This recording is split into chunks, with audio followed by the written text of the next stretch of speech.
All it took was one night, one double-digit victory, and Donald Trump is now being hailed as acting presidential, sounding presidential. And the only obvious shot there is for Republicans to properly challenge the dastardly left. So then, where are the roadblocks heading for Cleveland? Speaking of that left faction, have we not reached the time where everybody needs to drop this pretense about Bernie Sanders being able to emerge from their convention as the presidential choice? For there is no way he or anyone else will dismantle the Hillary Clinton machine, all right? Now, a machine based on playing with the rules set down, and that goes for both sides of the equation. But aren't there more than two sides to the American election process? And are we at the beginning of a fantasy time dreaming about true election reform in primaries and the general voting as well? We are at the proper time to bring up a certain basketball player who has played his last game and needs to still be held accountable for his lies and cover-up of a now ancient but still relevant rape case. Question everything. Stop following the crowd, all right? I'm Ed Berliner. This is The Hardline for Wednesday, April 20th, 2016.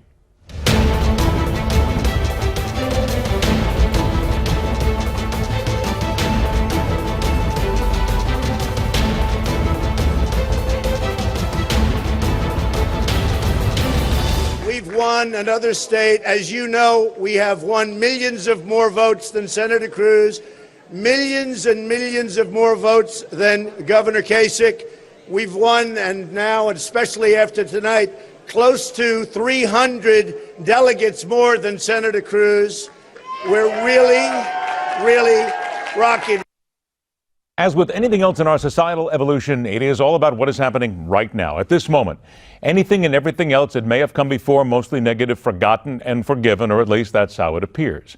Donald Trump has made more missteps on his road to seeking the White House than anything Howard Dean or other bumblers could have imagined. Yet the voters of New York sent the message loud and clear last night: we don't care. Donald Trump needs to be the Republican rep for POTUS and all else be damned. And now there is talk of surrender by opponents, a straight line to the nomination. And those commentators who seem to be seeking a private anointment from the Donald by saying despite every poll to the contrary, he will roll in November against Hillary Clinton. But is this all shiny thing of the moment, or a reality many don't want to face under any circumstance? Put your shiny things away, all right? Let's buckle down. At the forefront of the battle from the journalism side, Niall Stanage is associate editor at The Hill, and from the candidate side, creator of Tea Party Nation and staunch supporter of Ted Cruz, Judson Phillips. Gentlemen, thanks for joining us. Judson, to you first. You're toast. You're done. You're over. Because according to everybody here, Donald Trump now has the straight line to the 1237, everything he needs, regardless. Your numbers are nothing. So how about just giving up? You know, there's a legal term for the people who are saying that, and that legal term is MSU, and the polite version of it stands for making stuff up. Donald Trump does not have a route to 1237. He is not going to make it to 1237. You know, all these New York pundits and the New York broadcast groups who've been pumping up Donald Trump are now saying, you know, Ted Cruz, you're finished. Well, why weren't they saying the same thing about Donald Trump when Cruz won 5 elections in a row? You know, why weren't they saying anything which after today, even after New York, in the last 2 weeks, Ted Cruz has won approximately 120 delegates. But I'm going to play devil's advocate with you, Judson. I'm going to play devil's advocate here. That was before we walked into New York, and New York gave him a resounding victory, and Ted Cruz walked away with 0 delegates. You know, Ted Cruz walked away with 0 delegates, but guess what? New York, about 500,000 people voted for Trump. In Texas, 1.2 million voted for Cruz. I'd rather pay attention to the Texas results than the New York results, because I think the Texas results are much more indicative of how things will turn out in a general election.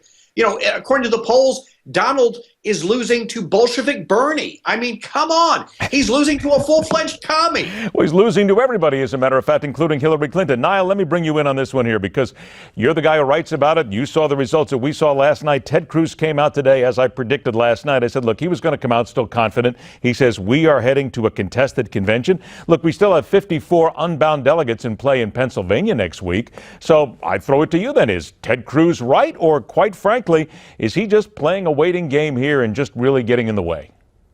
Well, I mean, it's clearly to Ted Cruz's advantage to make the argument that he is headed for a contested convention. The only alternative argument, or the only alternative scenario, is one in which Donald Trump does make it on the first ballot.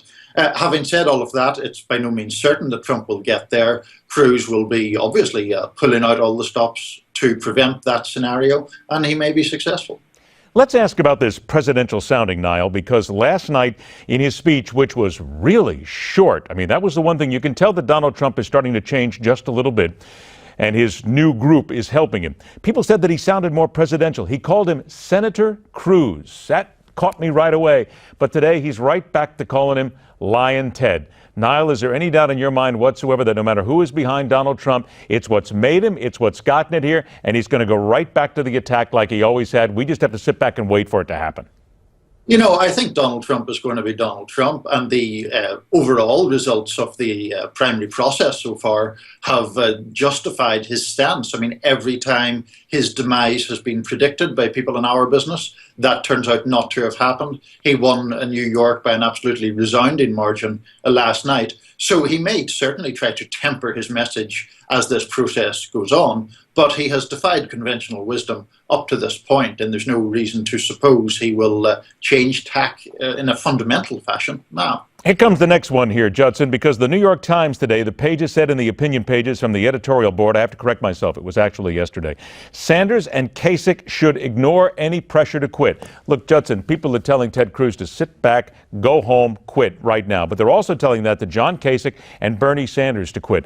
Take it from the Kasich side, if you will, right here. Why should he quit? Why shouldn't he stick in there? He won New York County. He won Manhattan yesterday, and there's still people saying that he is the only guy who is electable and who can defeat Hillary and or Bernie. Look, I don't give John Kasich political advice. What I say about John Kasich is, who wants a whiny liberal Republican? Because literally the guy is indistinguishable from Hillary Clinton. His positions are the same.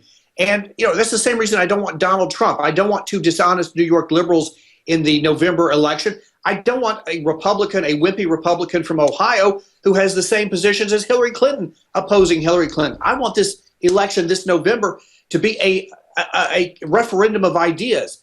And we're not going to have that if we have basically two candidates who hold the same opinions. Yeah, but how are you going to do anything when everybody hates your candidate, though, Judson? Quite frankly, to be honest, nobody likes Ted Cruz. They hate him. Still. Ted Cruz does have some negatives, but he's run a superb campaign for a guy that But they hate him. But they hate him. Well, they say that they hate him, but the guy is running neck and neck with Donald Trump and is going to end up with the Republican nomination. And that's pretty amazing for a guy that everybody supposedly hates. All right, Niall, let me bring it back to you and go left here for a minute. Bernie Sanders' aides, his campaign manager, says we are going to the convention. Makes no difference. Even if Hillary Clinton outright wins the nomination, Sanders will still challenge her at the convention. We talk about so much what's going on the right, but Niall, is it not fair to say that we got a burgeoning war going on right here? Bernie Sanders wants his ideas to be part of the platform, and you get the sense that Hillary Clinton, even though she's got all the numbers, that she's far from being in the clear when it comes down to getting that nomination free and clear and easy.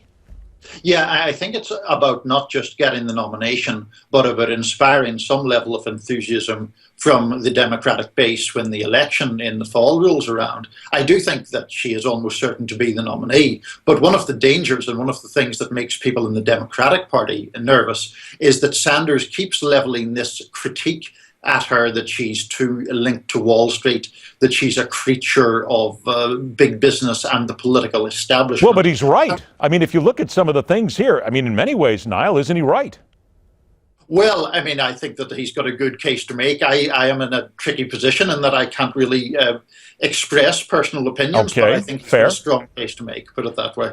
And certainly it's a case that is finds a great deal of sympathy with the Democratic electorate as a whole. Sanders was considered a fringe candidate, and as you say, Hillary Clinton is still struggling to put him away. Do you expect, Niall, for Donald Trump, Ted Cruz, John Kasich, they continue this infighting here? Can they now take the time to go after Hillary Clinton now? Look, they can't wait until July and August. They've got to get on this right now, but in the meantime, they're still basically hammering away at each other. You know, on one hand, the heatedness of the Republican race is a bit of a distraction from the general election effort. On the other hand, Hillary Clinton, as we all know, has been a political figure for about a quarter century on the national stage. Republicans and Conservatives generally have made no secret of their very strong dislike for her. So I think once there is a Republican nominee, he won't have much trouble rallying the Conservative base against Hillary Clinton. I only got about 90 seconds left. I wanted to get your comments on this. It came in a little bit late today. Judson, I'll start with you. Pat Buchanan, the former candidate, sees the death of Western civilization on the horizon right now. I mean, this is really frightening when you see it. He says, even if Donald Trump wins, the West is doomed.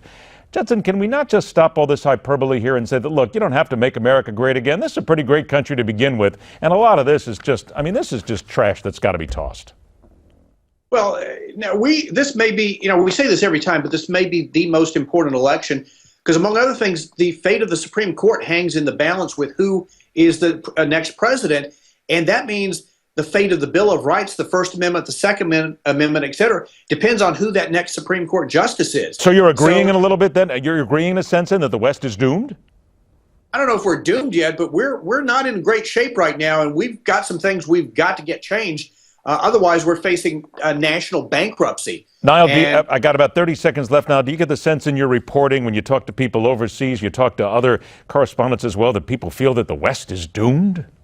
I don't think that they necessarily feel the West is doomed, but one thing I do think is interesting about this cycle is the way Trump and Sanders have both taken advantage in the broad sense of a dissatisfaction and a discontent among the American population with the state of the nation. And I don't see that sense of discontent really being alleviated anytime soon. Look, sometimes you got a wound somewhere, you got to scratch it a little bit, you got to open it up, you got to get it out in the air a little bit, hopefully to clear things up, and that is perhaps what is happening right now in front of our very historical eyes. Niall Stanage, always a pleasure to have you on the show. Judson Phillips, stay in there fighting, my friend. We'll talk to you again soon. The man who claims he'll take cyanide if Ted Cruz is the GOP nominee. You just got to hope that he really didn't mean it. That's coming up next right here on The Hardline.